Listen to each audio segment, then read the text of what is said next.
Purihin natin ang Panginoon ngayong hapong ito, sapagkat ngayong hapong ito sinasabi ng Biblia mula sa Mikas chapter 6 verse 19 ay ganito ang sinasabi. Mikas chapter 6 verse 19, muli kang mahabag sa amin, lilimutin mo ang aming mga kasalanan at ihahagis sa kalaliman ng dagat. Ang Diyos kung magpatawad ay hindi niya na ito muling inaalala. Hindi niya na ito muling binabalikan.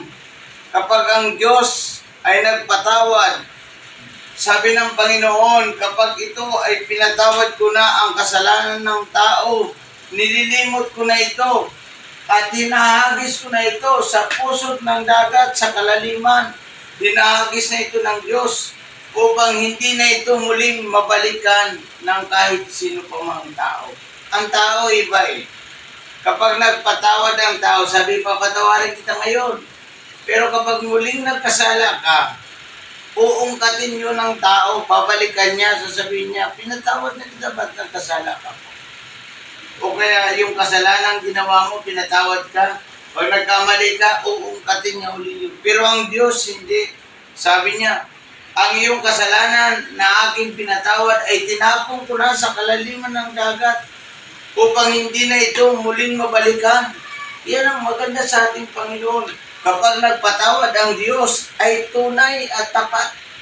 Kaya yun ang ating dapat tularan, mga Kristiyano, na dapat kapag tayo ay nagbibigay ng patawad sa ating kapwa-tao, ay kailangan ito ay tunay at hindi na natin muling babalikan. Sapagkat pinatawad na natin siya sa kasalanan, kaya sabi niya dito, muli kang mahabag sa amin, nilimot mo na ang aming mga kasalanan at hinagis na ito sa kalaliman ng dagat. Hinagis na ng Diyos ito sa kalaliman ng dagat. Ibig sabihin, hindi niya na, pag nagkasala tayo, hindi niya na po muli babanggitin ito. Hindi niya na babanggitin ito muli para sabihin pa sa atin na ito yung kasalanan natin. Hindi ganyan ng Panginoon.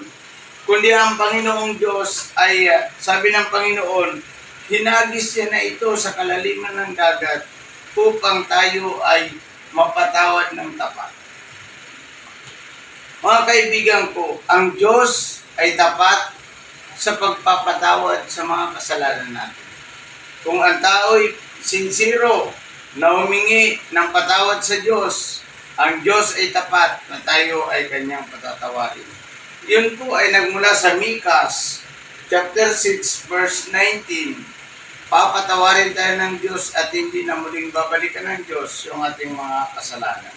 Purihin natin ang Panginoon ngayong hapong ito at magpasalamat tayo sa Panginoong Jesucristo sapagkat siya kung siya ay magpatawad ay tapat at tunay.